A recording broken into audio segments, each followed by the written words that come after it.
장사하시는 분들이 이런 얘기를 많이 합니다. 남는 거 없다고. 이거 팔면 남는 게 없다고. 근데 남는 게 없습니까? 있으니까 파는 거겠죠. 여러분, 우리가 이 땅 살아가는 방식이 하나 가르쳐 드릴게요. 이게 성경적인 원리를 좀 말씀드릴게요. 이 땅에 남는 것이 없어야지만이 하늘에 남는 게 있어요. 할렐루야. 이 땅에 남는 게 없어야 돼요. 근데 남는 게 없는 게 내가 인위적으로 남는 게 없게 할 수도 있고요. 자연스럽게 아무것도 못 가져가기 때문에 남는 게 없을 수도 있어요. 이 땅에 남는 게 없어야지 하늘에 남아요. 그래서 우리가 진짜 남는 장사 해야죠. 진짜 남는 장사. 하늘에 남는 게 진짜 남는 겁니다. 할렐루야. 아멘. 그래서 옆에 사람한테 의미를 알건 모르건 간에 그렇게 인사 한번 해주셨으면 좋겠어요. 우리 남는 장사 합시다. 우리 인생에 남는 장사 합시다. 이 말이에요. 우리 인생에 남는 장사. 제가 84년도가 대학교 1학년이었는데 그때는 우리나라 그렇게 썩 잘 사는 나라는 아니었던 것 같아요. 또 나라만 잘 못 산 게 아니라 저희 집도 그렇게 썩 잘 사는 집이 아니었었습니다. 하루는 아버지께서 이렇게 서울로 올라오셔가지고 저에게 밥을 사주시고 아마 신사동 근방이었던 것 같아요. 밥을 사주시고 그 근처에서 저를 보더니만 시계 하나 사주겠나라고 저한테 시계를 하나 아버지께서 사주셨습니다. 그때 제 마음이 너무 따뜻했었어요. 저희 아버지한테 받은 제 기억으로는 마지막 선물인 것 같아요. 그렇지만은 그 시계는 이제 없어졌습니다. 그렇지만은 아버지의 그 사랑은 남아있어요, 제 마음에. 제가 한 교회에서 20년이 넘도록 사역하다가 미국에서 이제 왔잖아요. 오늘 우리 한 목녀님이 오늘 방문하셨는데, 그래도 왔으니까 박수 한번 해주시겠어요? 아유, 잘 오셨습니다. 저쪽에 계십니다. 그래도 이렇게 예전 교회 성도님들이 방문해 주신 게 저한테도 위로가 되고 우리 성식 교회한테도 위로가 돼요. 왜냐하면은 저 목사가 어떤 목사인지 몰랐는데 자꾸 오는 거 보니까 그래도 괜찮았나 보다. 그러니까 이렇게 위로가 되는 거고요. 저 또한 이렇게 찾아와 주시니까 보니까 한 1년에 한 20여 명 이렇게 오시는 것 같아요. 그래서 와 주시니까 너무 반갑고 고맙고 한 교회에서 한 20몇 년을 지내다 보니까는 젊은 시절에 함께 하나님 나라를 이뤄가다 같이 나이가 들어가잖아요. 나이가 막 같이 들어가다 보니까는 이제 연세도 많아지시고 그리고 참 많은 일들을 이렇게 섬기는 기억들이 있습니다. 그런데 그 모든 기억들은 또 우리 역사 속에 사라져요. 그런데 뭐가 남냐면은 그때 함께 했었던 사랑, 우정, 그리고 함께 주님의 나라를 위해서 땀 흘렸던 그게 남는 거예요. 그러니까 우리 성식교회 식구들도 지난 20년 동안 여러분들이 흘렸던 땀방울과 또 하나님을 향한 열정들이 지금 쌓여 있는 겁니다. 쌓여 있는 거고. 그리고 이제 저와 함께 또 시대를 지나가면서 또 하나님의 역사를 또 함께 이루어가겠죠. 오늘 인생 말년에 요한이 썼던 이 요한 서신서에는 사라지는 것이 있고 영원히 남는 것이 있다라고 지금 얘기하고 있어요. 사라지는 것이 있고 영원히 남는 것이 있다. 그래서 사라지는 것은 이 세상과 이 세상에 속한 것들이 사라지는 것이고 영원히 남는 것은 하나님 뜻을 행하는 사람들, 그 사람들이 남는다라고 이렇게 얘기하고 있습니다. 여러분, 이게 우리 살다 보면은요, 참 사는 게 참 재밌다. 뭐 이럴 때가 있어요. 뭐 예를 들어서 여러분들이 무슨 운동을 배우면은 재밌다 할 때가 언제냐면은 뭔가 계속 배워나가는데 진전이 있을 때 재밌다라는 마음의 생각이 듭니다. 우리 신앙생활도 마찬가지예요. 신앙에 이렇게 진전이 있잖아요. 그러면 신앙생활이 재밌습니다. 근데 진전이 없으면은 그게 그건 것 같고 아니 5년 전이나 10년 전이나 똑같은 것 같고 그러면은 신앙생활 때 재미가 없어요. 제자리 걸음에 있게 되면 재미가 없습니다. 근데 우리가 신앙생활 때에 막 즐겁고 재밌어야 되는데 그럼 즐겁지 않고 재미가 없는 이유가 뭐냐면 진전이 없어서 그래요. 진전이 없어서. 그러면 왜 우리가 이렇게 자라나지 못할까? 신앙이 자라나지 못할까? 오늘 성경을 통해서 이렇게 얘기해 주고 있습니다. 요한일서 2장 15절 말씀입니다. 여러분은 세상이나 세상에 있는 것들을 사랑하지 마십시오.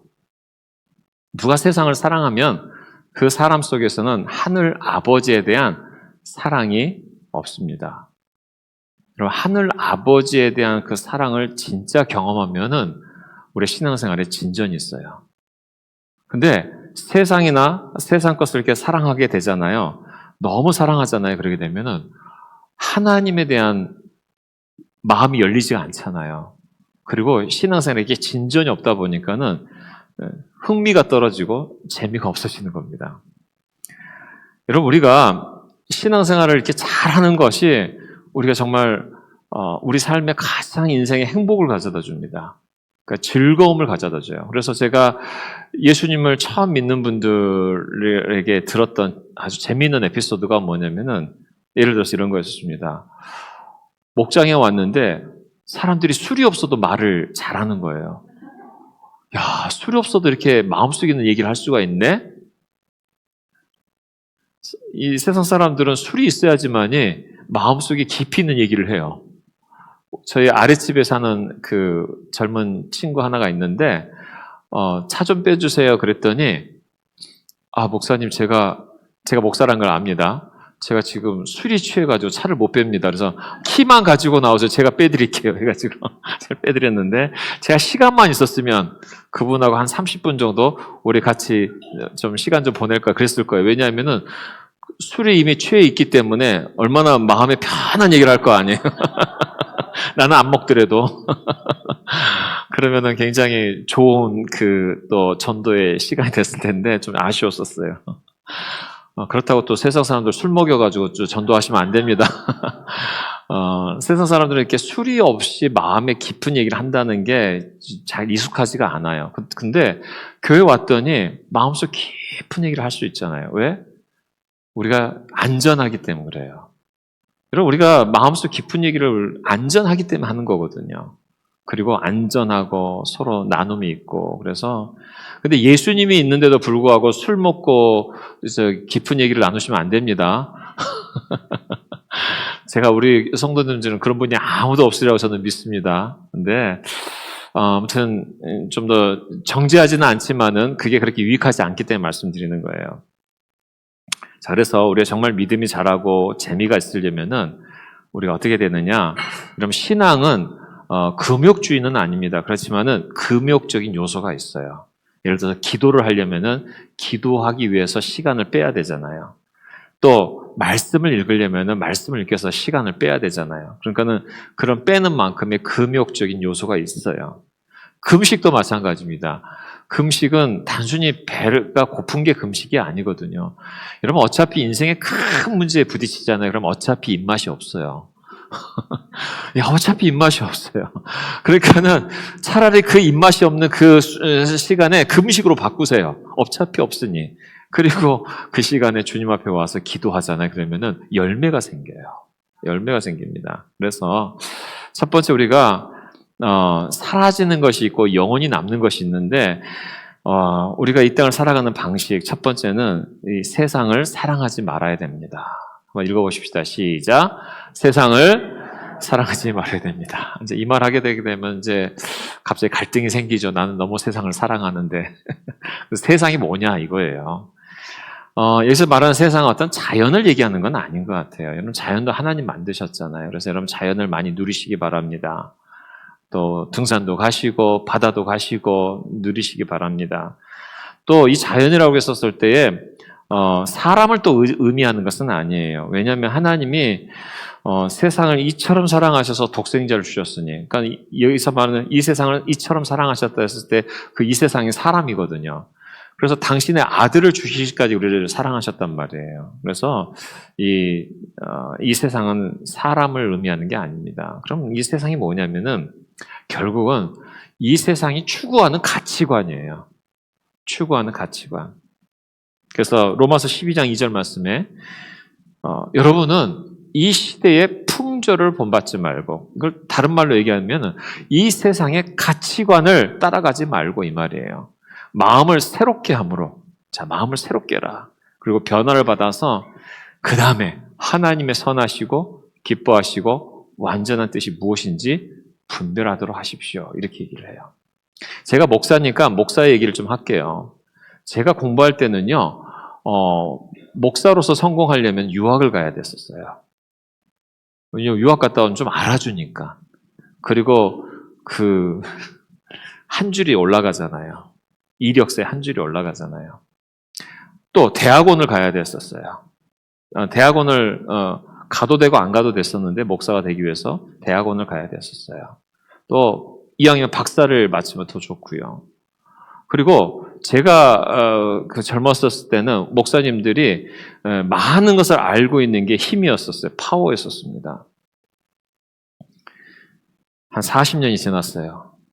35년, 40년이 지났습니다. 지금 이게 다 뒤집어졌어요. 완전히 뒤집어졌어요. 어떻게 뒤집어진 줄 아십니까? 많이 아는 게 힘이었는데 이제는 목사님들이 아는 모든 것들을 성도들이 다 알고 있어요. AI 차차차차 치면 쫙 나옵니다. 모든 지식이 평준화가 돼버렸어요. 요즘 기업가들은요, 어떤 학위가 높고 많은 것을 배운 사람들을 뽑지 않습니다. 그것은 하나의 그 선택의 요건이 될 수는 있어요. 근데 진짜 뽑는 사람은 어떤 사람인 줄 아십니까? 이 사람이 정말 인간성이 좋은가? 좀 적나라하게 해서 배신하지 않을 것인가?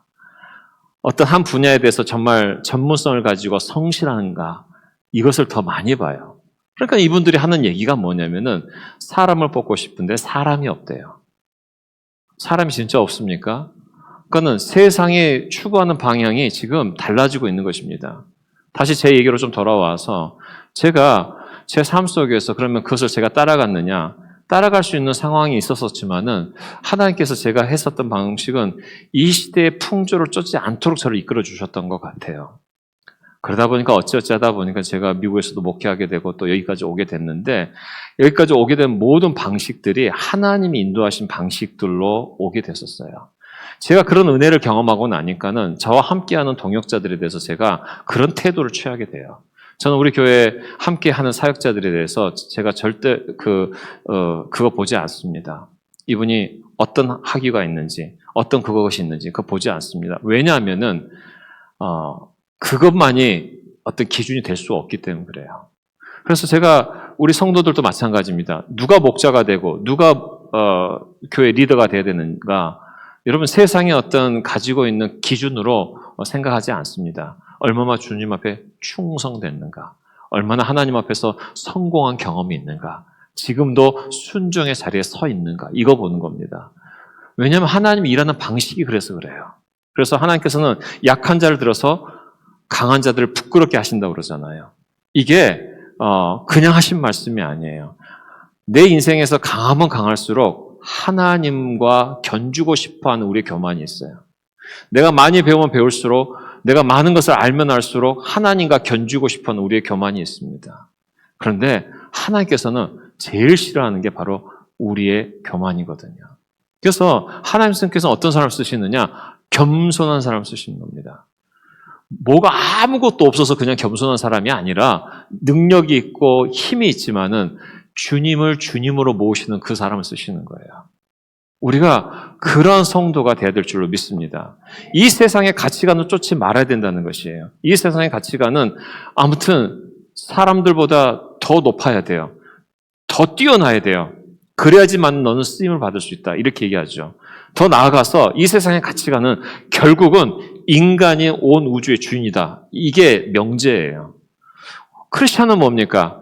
하나님이 우리의 주인 되십니다. 이거거든요. 그래서 인본주의와 신본주의가 이게 완전히 반대입니다. 물과 기름 같아요. 인본주의는 철저히 인간이 높아지는 거고요. 신본주의는 철저히 하나님이 되시는 거예요.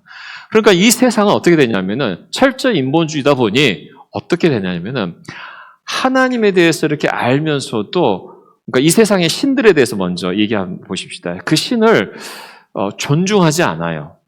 두려워하긴 합니다. 그리고 하지만 그 두려워하거나 하는 모든 것들이 결국은 나하고 연관성이 있어야 돼요. 그래서 신을 인정하긴 인정하지만 내 밑에 두려는 경향도 있어요. 높이 있으면은 두려워하죠. 그래서 관계가 형성이 안 돼요. 이 신과의 관계가 형성이 안 돼요. 그런데 우리가 하나님과 우리의 관계는 인격적이시잖아요. 그래서 하나님이 계속 우리를 설득하십니다. 내가 너의 하나님이다. 성경을 보세요. 계속 사람들의 연약함을 가지고 너 왜 그만큼밖에 안 돼 이러지 않으셨어요. 계속 설득하시고 계속 사랑하시고 계속 참아주시고 그러면서 하나님의 하나님 되신 우리 가운데 계속 말씀해 주시는 것입니다. 그래서 우리가 이 땅을 살아가면서 이 땅의 그 가치관은 그렇습니다. 인간 중심이다 보니까 이런 사람들 되게 놀라워하잖아요. 인간인데 인간보다 살짝 초월한 사람 있죠. 그래서 우리가 많은 분들이 종교했었을 때 특별히 우리나라 사람들은 이게 불교에 좀 많이 심취하는 경우가 그거예요. 왜냐하면 불교는 철학이거든요. 철학이니까 생각이 깊잖아요. 그러니까는 깊은 생각이 들어가니까 뭔가 있나 보다 하고 들어가는 거거든요. 또 다른 세상에 다른 여러 가지 많은 종교들은 어떤 종교는 두려움 때문에 여러 가지를 하게 되는데 하나님은 사랑입니다. 우리가 이 사랑 때문에 우리가 인생이 녹아나고 감격하고 우리의 연약함을 있는 모습 그대로 드려도 주님이 우리를 사랑하신다는 걸 알기 때문에 거기서 쉼을 얻게 되고 소망을 가지게 되고 또 꿈을 가지게 되고 그렇게 되는 것입니다. 그래서 우리가 정말 하나님 뜻대로 살아가려고 했었을 때 이 세상이 우리를 대하는 태도는 요한복음 15장 18절 19절 말씀 보니까는요. 세상이 너희를 미워하거든 세상이 너희보다 먼저 나를 미워했던 것을 알아라. 자, 아까 반대라고 그랬었죠. 세상은 인본주의고 하나님 이게 우리가 믿는 하나님은 하나님 왕이 되시는 거거든요. 근데 그 왕이 어떤 분이냐? 우리를 조종하는 왕이 아니라 우리를 사랑하시는 분이시거든요. 우리가 세상이 너희를 미워하거든. 세상이 너희보다 먼저 나를 미워했던 것을 알아라. 너희가 세상에 속하여 있다면 세상이 너희를 자기 것으로 여겨 사랑했을 것이다. 그러나 너희는 세상에 속하지 않았고 오히려 내가 너희를 세상에서 가려 뽑아냈으므로 너희가 세상을 미워하는 것이다. 세상이 너희를 미워하는 것이다. 여러분 우리가 정말 주님 따르잖아요. 그러면 세상이 우리를 감당 못합니다. 그래서 미워하는 거예요. 미워하는 거예요. 미워하는 겁니다. 그러나 우리가 정말 주님 뜻대로 살려고 하잖아요. 그러면은 하나님이 세상이 미워하지만 하나님이 결국 우리를 통해서 승리하세요. 반드시 승리하십니다. 그러면서 야고보서 4장 4절 말씀에 간음하는 사람들이요 세상과 버탐이 여기서 간음이라는 것은 영적인 간음을 얘기하는 것이에요. 그러니까는 하나님을 떠나서 세상과 버탐이 세상의 가치관을 따르는 것이 하나님과 등지는 이름을 알지 못합니까? 누구든지 세상의 친구가 되려고 하는 사람은 하나님의 원수가 되는 것입니다. 그래서 여러분 우리 신앙생활에서는 결국 어떤 싸움이냐면은 세상의 가치관과 하나님이 우리 가운데 말씀하신 이 가치관의 싸움이에요. 결국 이 싸움입니다. 이게 우리 생활 전 영역 속에 이렇게 깊이 들어가 있어요.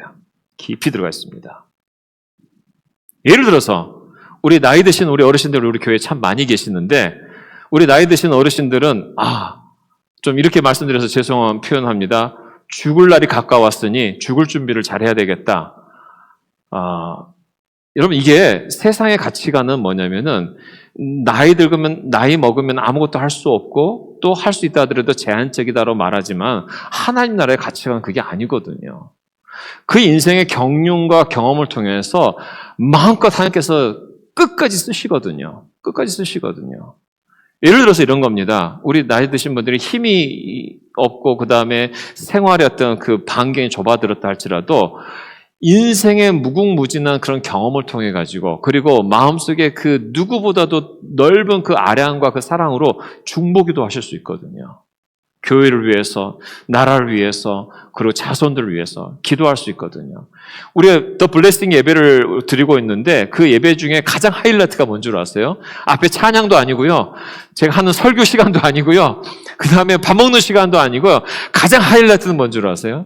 딱 10분 동안 자손을 위해서 기도하는 시간이에요. 딱 그 기도하는 시간. 그 기도하는 시간에 짧은 10분이지만은 이 시간의 그 질이 있어요. 질적인 차이가 있습니다. 집에서 하는 10분과 이 교회 와서 하는 그 10분의 이 기도의 이 질적으로 차이가 있는데 그 시간에 집중해서 자녀들을 위해서 기도하는데 기도가 잘 돼요. 이런 기도가 이런 어떤 이제 그런 시간들이 점점 넓혀져 가면서 하나님 나라의 정말 소중한 자원들이 우리 어르신들이거든요. 자, 우리 자녀들 얘기 한번 해볼까요? 우리 자녀들 교육하게 되게 되면은 좋은 거 먹이고, 좋은 거, 경험하게 하고, 그러면은 벌써 이게 훌륭한 사람들이 많이 나왔어야 되는데 안 그러잖아요. 안 그러잖아요. 제가 미국에서 경험한 거 있는데, 집이 막 밀리언이 넘어간 집, 그러니까 한 12억, 20억, 30억 되는 그 밀리언이 넘어간 그 집에 사는 자녀들이 있어요. 그러면 이 아이들은 이게 봐도 빚가번쩍해요. 제가 유튜브를 봤더니, 유튜브에 어떤 내용이 나왔는데, 우리나라 50억짜리 전세에 사는 분이 있더라고요. 한강 뷰가 쫙 보이는데, 50억짜리 전세 사는 분이 계시는데, 이거 제가 그분을 이렇게 비하하거나 평가하는 건 절대 아닙니다. 제 느낌에, 거기 아들이 있는데 중학교 3학년이래요. 화면에는 안 나왔습니다. 50억짜리 전셋집에 사는 저 아들이 부럽다가 아니라, 어떡하나. 이런 생각이 먼저 드는 거예요.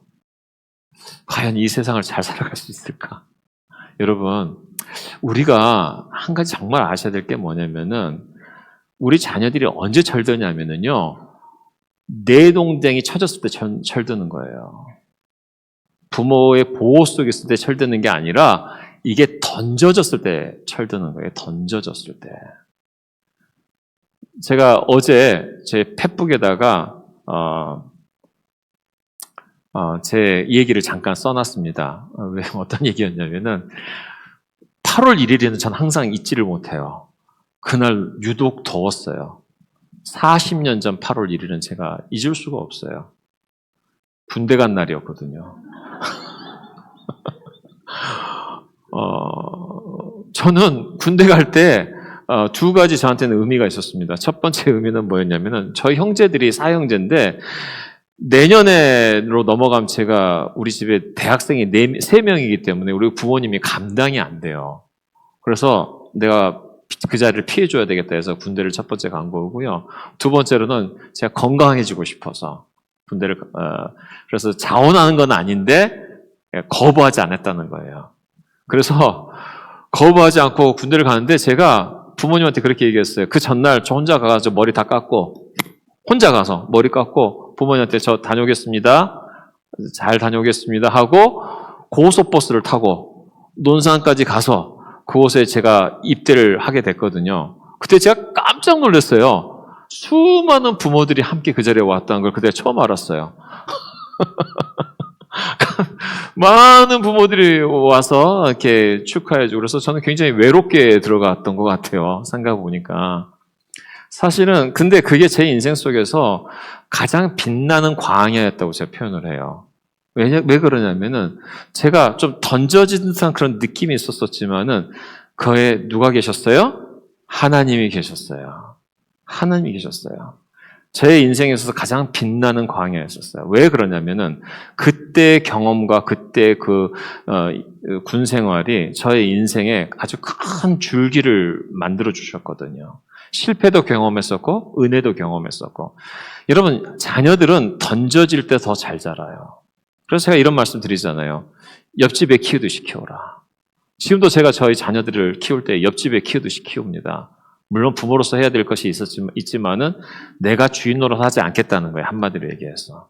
주님이 이 자녀의 주인이십니다. 자, 이런 비즈니스 하실 때에 그걸 자꾸 성공하려고 하잖아요. 그렇게 되면은 실패할 확률이 높습니다. 근데 왜 내가 이 일을 하고 있는지에 대한 이 주인이 누구인가? 그러니까 세상의 가치관이 아니라 정말 이것을 주신 분이 누구신가? 어차피 다 놓고 갈 것인데. 그래서 우리가 세상의 가치관이 아니라 하나님을 택해서 하나님의 가치관으로 우리가 살아보려고 주님 앞에 우리의 삶을 드리는 것. 그러려면 우리가 마음을 좀 정해야 되는 것입니다. 여러분 우리가 세상을 선택하게 되면은 15절 말씀에 여러분은 세상이나 세상에 있는 것들을 사랑하지 마십시오. 누가 세상을 사랑하면 그 사람 속에는 하늘 아버지에 대한 사랑이 없다라고 말한 건 뭐냐면 경험하지 못한다는 거예요. 진짜 하늘 아버지의 사랑을 정말 경험하잖아요. 그러게 되면은 이 세상이 주는 행복이 가짜라는 걸 알게 돼요. 가짜라는 걸 알게 돼요. 왜 가짜라는 걸 알게 되냐면은 이 세상이 주는 행복은 영원하지가 않아요. 영원하지가 않습니다. 제가 뭐 제 얘기를 해서 좀 죄송하지만 미국에 있으면서 정말 그 경제적으로 어려웠을 때에 교회에 누가 이렇게 사진 찍는 사람이 없었어요. 그래서 제 마음 가운데 내가 카메라가 한 대 있었으면은 내가 사진 찍는 것을 제가 생각보다 사진 잘 찍거든요. 근데 이제 지금은 안 찍어서 그런 건데 이걸 가르쳐 줘가지고 누군가를 이렇게 그 사역을 좀 시켜야 되겠다 하는데 갑자기 600불짜리 카메라가 제 눈에 확 들어오는데 그 찰칵 소리가 나는데 그 찰칵 그 소리가 한 번 날 때마다 제 심장이 두근거리는 거 있죠. 찰칵 하는데 막 가슴이 찰칵 하는데 꿈속에서도 찰칵 하는데 그 소리가 막 이거 너무 갖고 싶은 거 이거 있었으면 너무 내 인생에 편할 것 같아요. 나중에 한 5년 쓰고 난 다음에 그거 어디 갔는지 사라져 버렸잖아요. 그것도 필름 넣어서 하는 거였거든요. 그때 당시.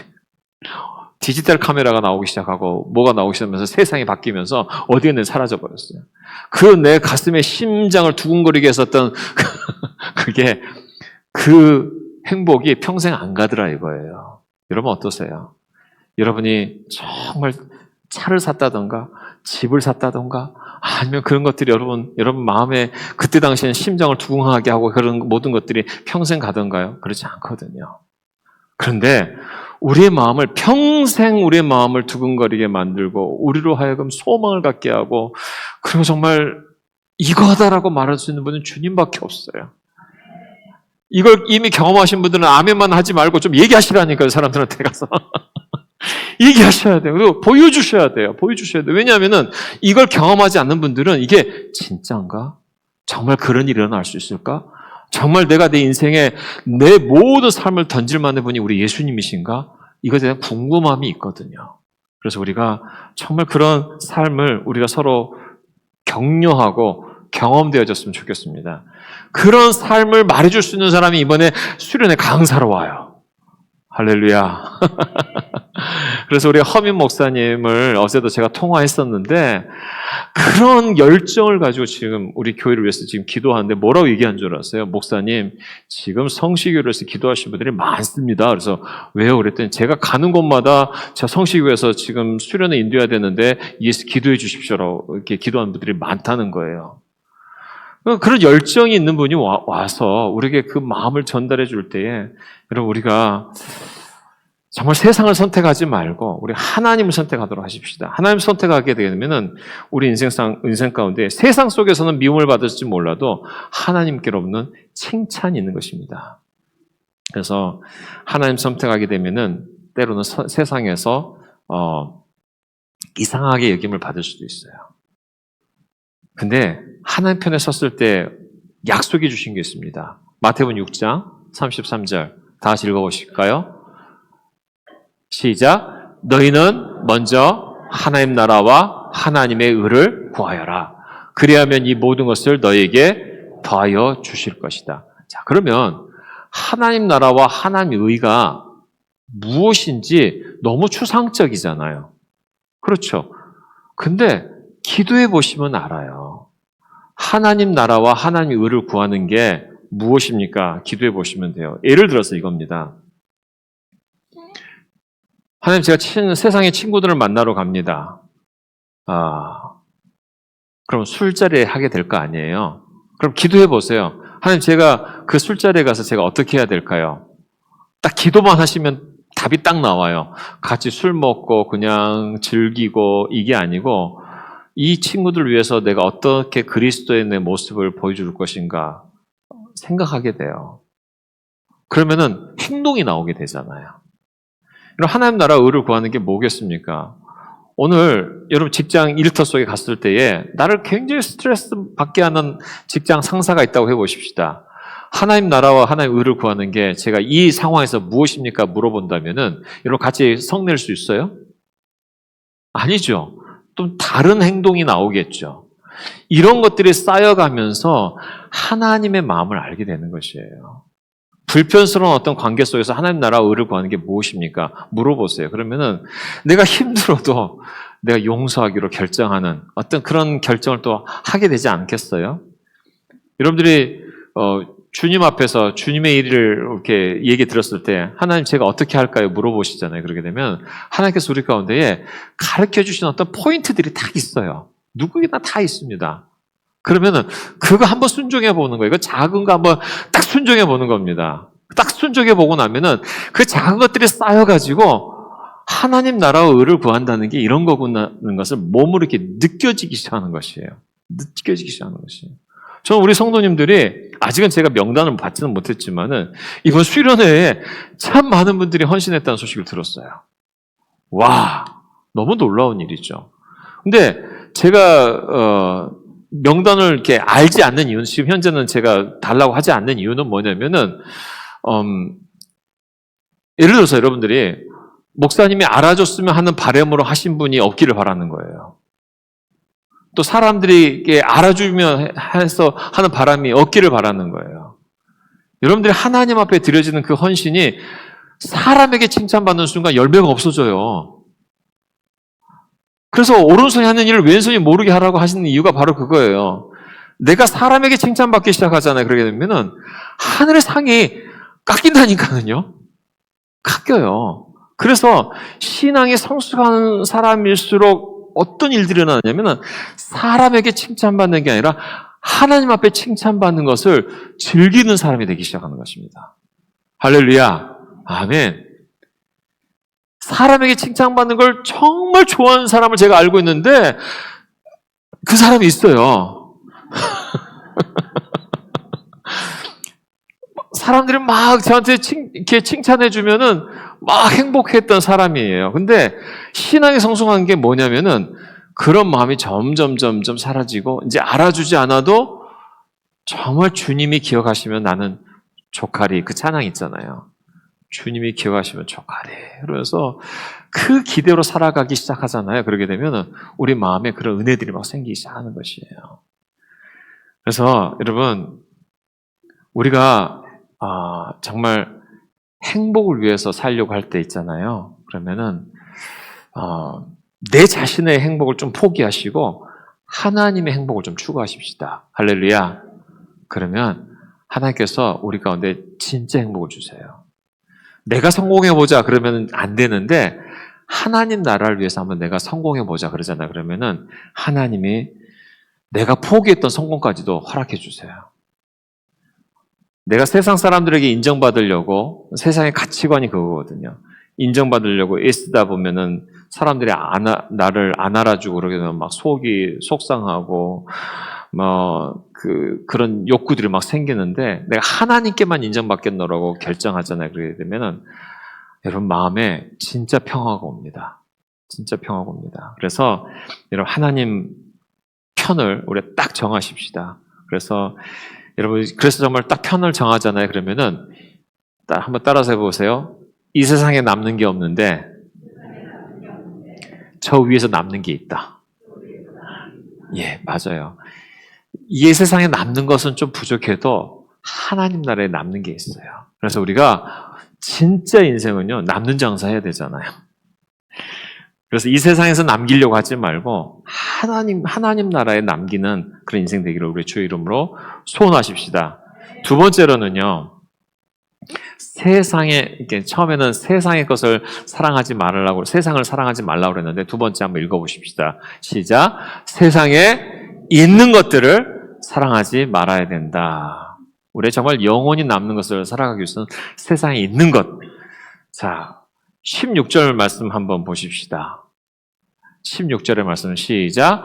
세상에 있는 모든 것, 곧 육체의 욕망과 눈의 욕망과 세상 살림에 대한 자랑은 모두 하늘 아버지에게서 온 것이 아니라 세상에서 온 것이기 때문입니다. 자, 세상에 있는 모든 것에 대해서 카테고리를 세 개로 이렇게 얘기를 해줬어요. 육체의 욕망, 그 다음 육체의 욕망, 눈의 욕망, 세상 살림에 대한 자랑. 자, 육체의 욕망이 뭘까요? 자, 그럼 이 육체의 욕망을 좀 더 이렇게 구체적으로 보기 위해서 욕구라고 한번 표현해 보십시다. 여러분, 우리가 먹고 싶은 욕구가 죄입니까? 죄가 아닙니까? 자, 성적인 욕구가 죄입니까? 죄가 아닙니까? 여러분, 잘 생각하셔야 돼요. 욕구는 하나님이 주실 거예요. 우리가 먹고 싶은 욕구가 있어야지만이 먹게 되니까 건강해지는 거잖아요. 성적인 욕구가 있으니까는 자녀가 태어나는 거 아니겠어요? 여러분, 우리가 사람에 대한 어떤 그 만남의 어떤 욕구들이 있어요. 근데 이 욕구는 건강한 겁니다. 중요한 건 뭐냐면은 이게 욕망이 될 때 문제가 생기는 거예요.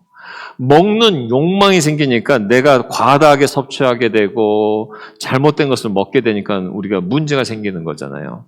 성에 대한 욕구를 하나님이 정하신 범위 바깥에서 하게 되니까 인생이 망가지는 거잖아요. 그러니까 욕구와 욕망은 우리가 구분할 줄 아셔야 돼요. 여러분, 돈 벌고 싶어요? 안 벌고 싶으세요? 부자 되고 싶으세요? 안 되고 싶으세요? 나 부자 되고 싶은 사람 한번 손 들어보세요. 손 들지 마세요. 다 들 거니까. 부자가 되는 것은 우리가 누구에나 갖는 다 욕구입니다. 왜냐면은 중요한 건 뭐냐면 부자가 돼가지고 어디에 쓸 거냐에 따라서 그 욕망이 표출되기 때문에 잘못 쓰여지게 되니까 문제가 생기는 거예요. 그러면 건강하게 쓰여지게 되잖아요. 그렇게 되면 하나님께서 필요하면 허락해 주세요. 필요하면 허락해 주세요. 주의 나라를 위해서, 하나님 나라를 위해서 나를 하나님 사용해 주십시오 하게 되게 되면 그런 분들이 이게 물질의 복도 받게 되고 건강의 복도 받게 되고 그렇게 되는 거예요. 그러니까 우리가 이걸 딱 마음을 정하시면 돼요. 마음을 딱 정하시면 돼요. 자, 그런데 자, 문제를 다시 한번 말씀드릴게요. 이 세상은요, 하나님과 반대됩니다. 이게 인본주의예요.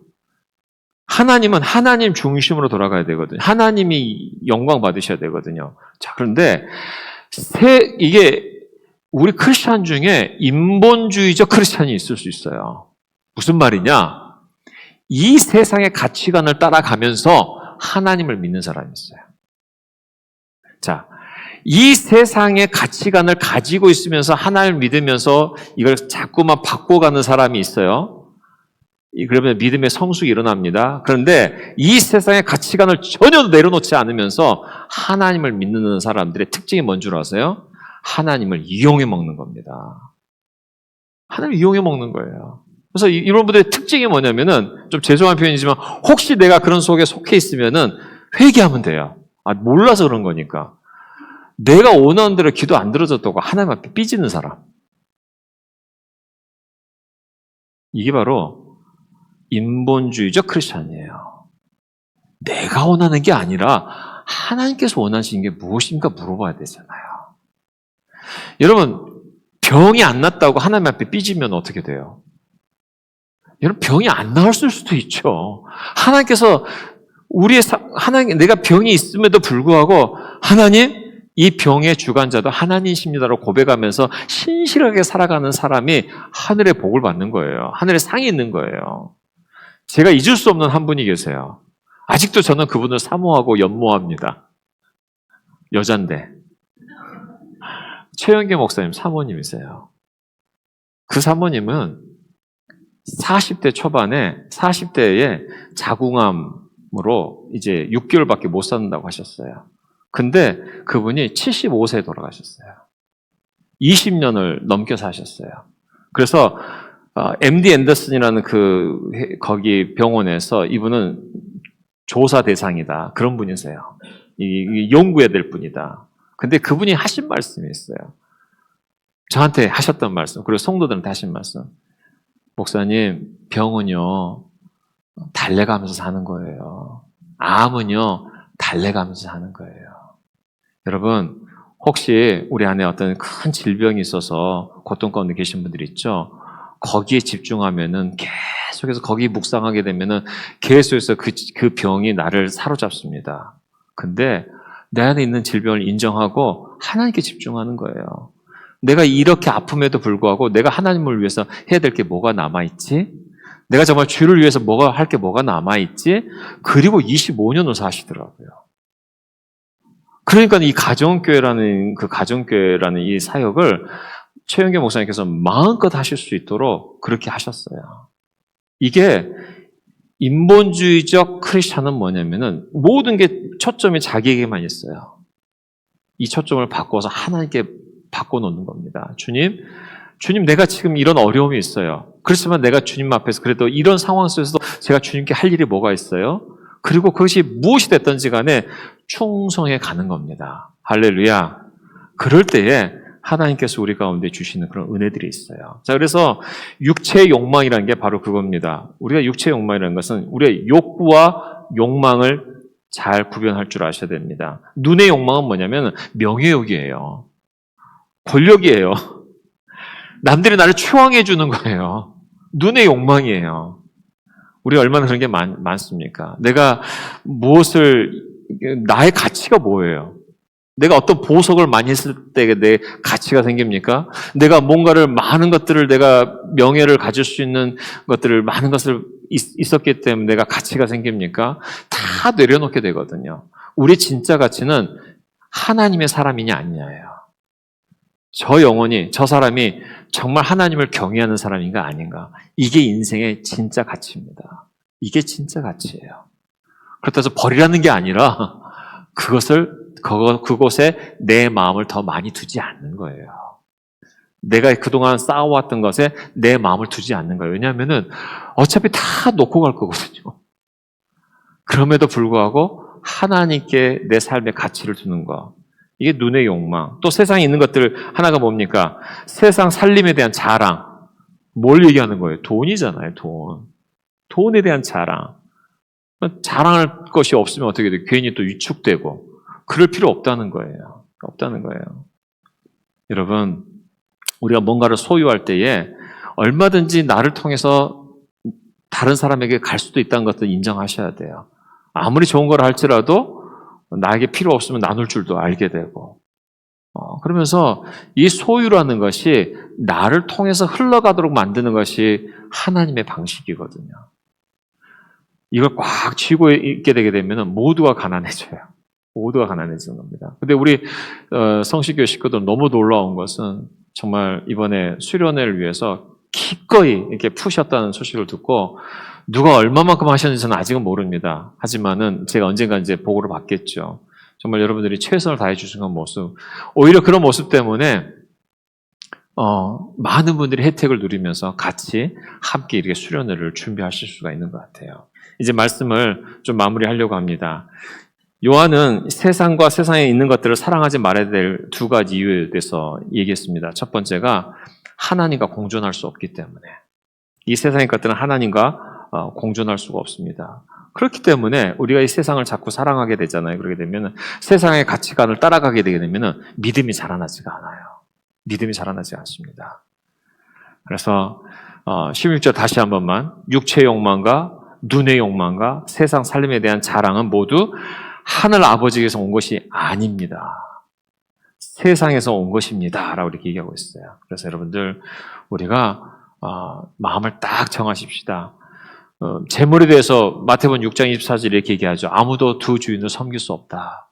한쪽을 미워하고 다른 쪽을 사랑하거나 한쪽을 중요히 여기고 다른 쪽을 없이 여길 것이다. 그러면서 하나님과 재물은 아울러 섬길 수 없다. 여러분, 재물을 물질에 대해서 거부하라는 게 아닙니다. 섬기지 말라는 거예요. 이용하라는 거예요. 이용하라는 거예요. 물질을 이용하라는 거예요. 이걸 물질을 추앙하거나 숭배하지 말라는 겁니다. 이걸 이용하라는 거예요. 그래서 나에게 적게 주시면 적은 대로 감사하고 많이 주시면 또 나누고 또 주님의 나라를 위해서 애쓰고 헌신하고 그렇게 우리 주님 앞에 살아가는 것입니다. 이렇게 했을 때에 그러면은 이런 세상을 이렇게 포기하면 재미가 없느냐? 아니요. 이 세상이 주지 않는 진짜 행복을 주신다니까요. 이 세상이 주지 않는 진짜 행복을 주신다니까요. 여러분, 우리가 간혹 가다가 제가 우리 40년 전에 영상을 이렇게 유튜브에서 보여주는 때가 있잖아요. 96년도, 1950년도 그 영상을 보면서 우리 나이 드신 분들은 어떤 느낌을 가지세요? 아마 대부분 똑같은 마음이 있으실걸요. 저 때 그래도 행복했었어. 그러니까 가진 것 때문에 행복한 게 아니잖아요. 가진 것 때문에 행복한 게 아니었잖아요. 가난했었지만 함께 사랑하는 가족이 있었고 힘들었었지만은 그 시간들을 또 지나갈 수 있었고 여러분 우리가 가진 것 때문에 행복한 거 아닙니다. 그래서 정말 주님 앞에 우리의 마음을 드릴 수 있어야 되는 것이에요. 우리 성도님들 중에 이렇게 골프 많이 치시는 분들 많이 계시는 걸 제가 알고 있습니다. 열심히 치시기 바랍니다. 그러나 그 시간에 만약에 주님께서 너 이거 다른 거 할래 그러면은 달려오셔야 돼요. 달려오셔야 돼요. 여러분 수영 즐겨 하시는 분도 있을 수 있어요. 잘 하시기 바랍니다. 그러나 그 시간에 주의를 위해서 한번 헌신해 볼래?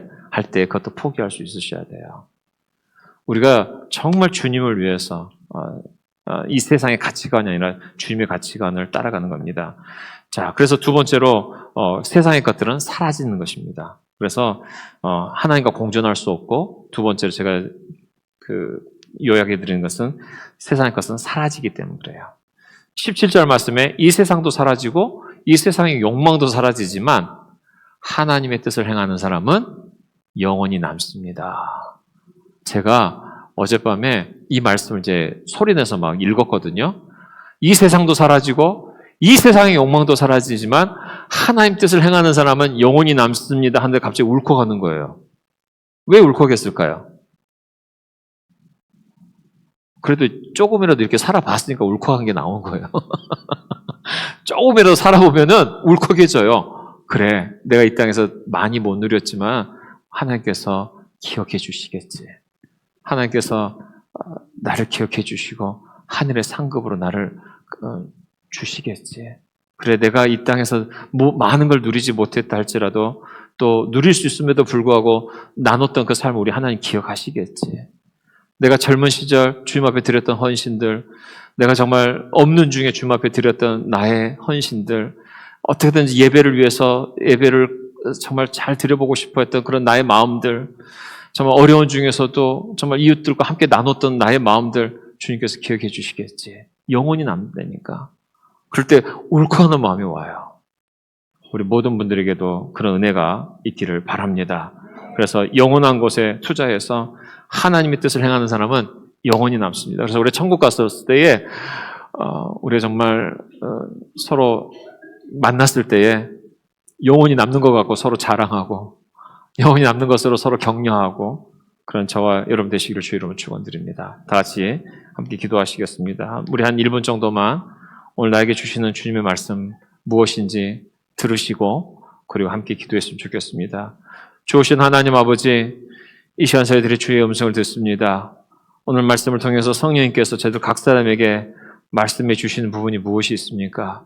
그것을 듣고 저희가 고백할 때에 주님 저희들의 만져주시고 저희들의 믿음을 견고하게 해주시옵소서. 함께 주의 음성을 잠시 한 1분 동안 주의 음성을 듣습니다.